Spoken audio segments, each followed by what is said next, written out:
I'm a single mom struggling to make ends meet while raising my 5-year-old son. I work two jobs, one as a waitress during the day and another as a night shift worker at a local factory. It's tough, but I manage to scrape by. Every penny counts, which is why I'm always on the lookout for good deals and coupons. This particular day, I had collected a stack of coupons for various items. I was excited because I knew I could save a significant amount on my grocery bill. My son was with his father for the weekend, so I decided to do a big shop to stock up on essentials.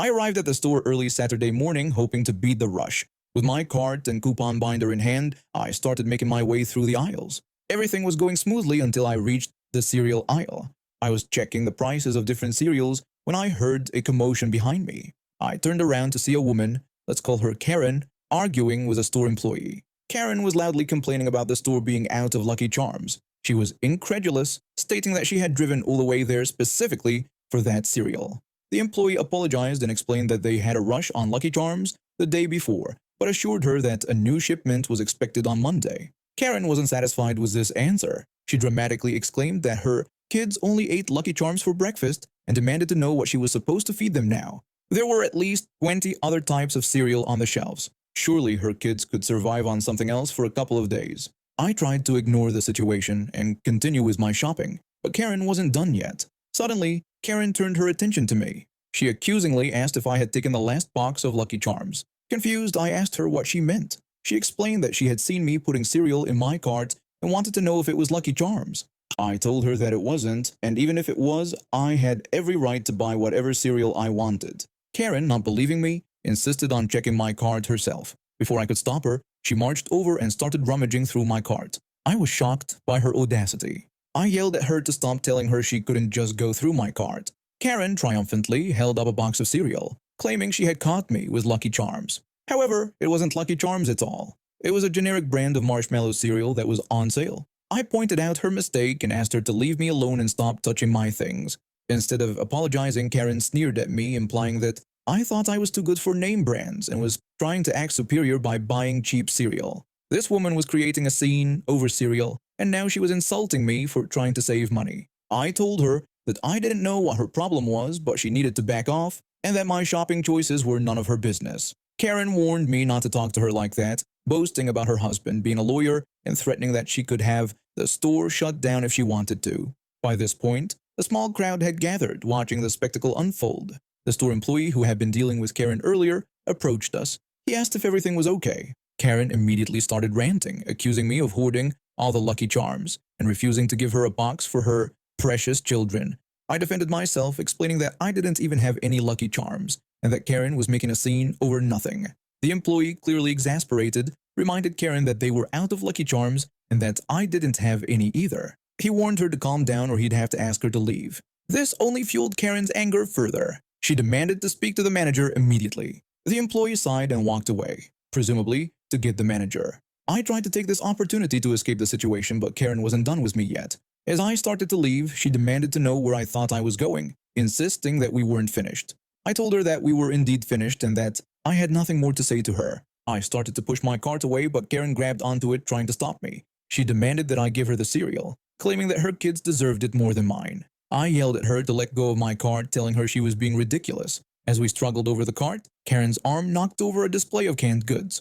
The cans clattered to the floor, creating a huge racket. That's when the manager arrived on the scene. He demanded to know what was going on. Karen immediately launched into her version of events, painting herself as a victim. She accused me of attacking her, refusing to share the Lucky Charms, and then pushing her into the display. I quickly defended myself, explaining that Karen had been harassing me and tried to steal from my cart. The manager looked between us, clearly trying to make sense of the situation. That's when I remembered something crucial. I suggested that they check the security cameras, which would show exactly what happened. Karen's face paled at the mention of cameras. The manager nodded and asked us both to come to the office while he reviewed the footage. Karen tried to protest, but the manager insisted. After about 15 minutes of reviewing the footage, the manager emerged from his office. His face was stern as he addressed Karen. He informed her that he had seen the footage, and it was clear that she was the aggressor in the situation. He listed her offenses: harassing me, attempting to take items from my cart, and causing damage to store property.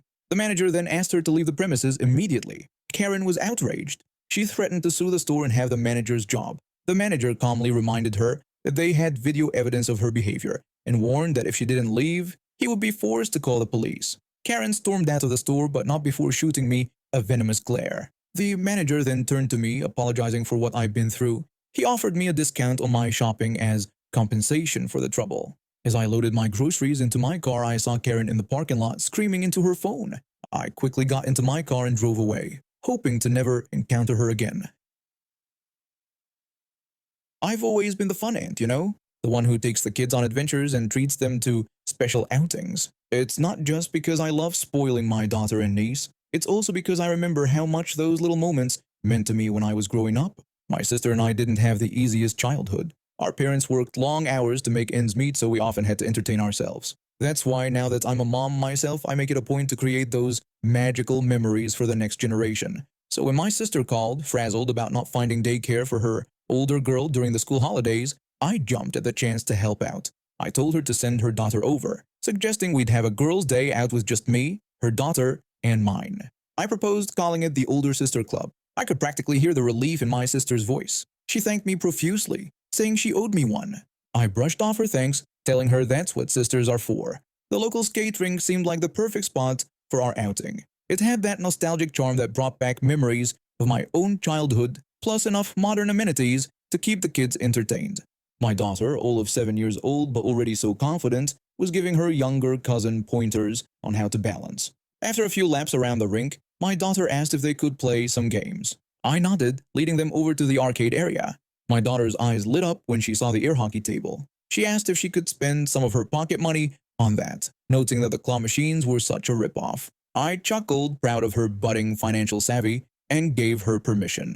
The girls eagerly inserted our $2 coin and started their game. It was heartwarming to watch them laugh and play, their competitive spirits coming out as they tried to outscore each other. We were a few minutes into the game when a little boy, probably around 5 or 6, marched up to the table. Without any politeness, he tried to shove my daughter aside, demanding a turn. My daughter handled it like a champ. She stopped the puck and calmly told him that she and her cousin were playing right now. The boy turned to me, clearly hoping I'd take his side. I refused, explaining that the girls were having their turn. I told him that if he wanted to play, it would cost $2, and if he didn't have someone to play with, one of my girls could play with him, but he'd need to get his adult to pay for his turn. Undeterred, the boy tried to push my niece away from the table. That's when I stepped in, physically placing myself between him and the girls. I repeated my earlier statement more firmly, emphasizing that the girls had paid for their turn and that after they were done, he could have a turn, but it would cost him or his adult $2. A moment later, I felt a tap on my arm. I turned to see a woman standing there, the very picture of entitlement. From her perfectly coiffed hair to her fancy handbag, everything about her screamed, "I always get my way." She informed me that her son wanted to play, as if that statement alone should make me drop everything. I took a deep breath, reminding myself to stay calm. I explained that he could go on when my girls were done and that it cost $2 a turn. I pointed at the coin slots just in case she somehow missed them. The woman's eyes narrowed and she insisted that her son wanted to play now. I calmly reiterated that my girls had paid for their turn and were playing. I repeated that her son was welcome to go next, but that was our only $2 coin. She then said she didn't have $2, as if admitting to some grave injustice I had personally inflicted upon her. I raised an eyebrow and commented on how unfortunate that was. She continued to stare at me, clearly expecting me to magically produce a solution that would satisfy her precious little angel. When the silence stretched on, I added that it was also not my problem. She lost it as she realized I wasn't going to back down. She opened her mouth, no doubt to unleash a tirade, but at that moment, my daughter scored her 6th point, ending the game. I quickly called to the girls, ushering them away from the table and towards the rink, suggesting we get back to skating. Later, as we sat enjoying some well-earned ice cream, my daughter thanked me for sticking up for them. I affectionately ruffled her hair and assured her that's what moms are for. These were the moments that mattered, the ones they'd remember long after they'd outgrown the skate rink, and no entitled parent was going to ruin that for us. I've been working for the local utility company for about 5 years now. It's tough work, especially during the winter months when we get hit with blizzards and ice storms. But someone's got to keep the lights on, right? Anyway, this particular morning I had just finished a grueling 14-hour shift. It was around 5 a.m. and I was dead on my feet. But I knew I had another long shift coming up later that day, so I decided to stop by the gas station to fuel up and grab some snacks. When I pulled into the station, I noticed a tanker truck making a delivery. No big deal, I thought. I filled up my car and headed inside to stock up on energy drinks and whatever junk food looked edible. That's when things got weird. I was standing there staring at the snack aisle trying to decide between chips or cookies when I heard a shrill voice behind me. I turned around confused. There was a lady glaring at me like I'd just insulted her grandma or something. The woman, who I'll call Karen, started yelling at me about moving my truck. I was confused and asked for clarification. She yelled louder, insisting I move my truck right away. I looked out the window, trying to figure out what she was talking about. I pointed to my car, asking if that's what she meant. Karen then clarified she was talking about the tanker truck. She explained her tire situation and her urgency. I told her it wasn't my semi. She insisted she had just watched me walk inside half a minute ago. I repeated that it wasn't my truck. I was starting to get annoyed. I was wearing a high-visibility jacket, sure, but so were half the people in town this time of year. It didn't make me a truck driver. I told her again that it wasn't my truck, I didn't work there, and asked her to leave me alone. Just then, a sheriff's deputy walked in. Talk about perfect timing. He asked if there was a problem. Karen explained the situation from her perspective. I clarified my position and explained the misunderstanding. The deputy looked between us, then told Karen to show him what she was talking about. They went outside and I breathed a sigh of relief. I paid for my stuff and headed out, passing the actual truck driver on his way out of the bathroom. I was loading my snacks into my car when curiosity got the better of me. I wandered over to Karen's SUV just to see what all the fuss was about. That's when I saw it. Her license plates were expired.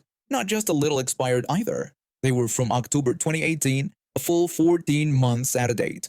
I couldn't believe it. Here she was, making a big stink about a low tire, when she was driving around with plates that expired over a year ago. I was about to leave when I saw the deputy walking back towards Karen's car, notepad in hand. He didn't look happy. He asked Karen to step aside for a moment. Karen tried to bring up her tire again, but the deputy assured her the tire was fine. He explained about the air pump's long hose but mentioned there was something else concerning him. Karen, sounding impatient, asked what it was and reminded him of her hurry. The deputy then informed her about her expired vehicle registration and the need to issue a citation. Karen was shocked and tried to claim she had just forgotten to put on the new sticker. The deputy explained he had already run her plates and there was no current registration on file. He told her about the need to impound her vehicle. Karen, getting angry, tried to use her connections, mentioning her husband's friendship with the mayor. The deputy calmly explained about the equal application of the law and informed Karen she would need to call for a ride. When I drove away, I saw Karen throwing a full-on tantrum in the parking lot, screaming at the poor deputy who was just doing his job. It wasn't exactly how I planned to end my shift, but watching karma in action, that was worth losing a little sleep over. But the story doesn't end there. About a week later, I was called out to a residential area for an emergency power outage. When I pulled up to the address there, standing on the porch with a flashlight, was none other than Karen from the gas station. She didn't recognize me at first, probably because I wasn't wearing my high-visibility jacket this time. I walked up to her house, tool belt in hand, and asked about the power situation. She started explaining the problem, but then suddenly stopped mid-sentence. Her eyes widened as recognition dawned on her face. Karen mistook me for the truck driver from the gas station. I chuckled and corrected her, explaining that I worked for the utility company, just as I had told her that day. I then suggested we take a look at her power problem. When I was working to restore her power, it was filled with a ton of awkward silence. By the time I finished fixing the power outage, I was ready to book it out of there, and that's exactly what I did.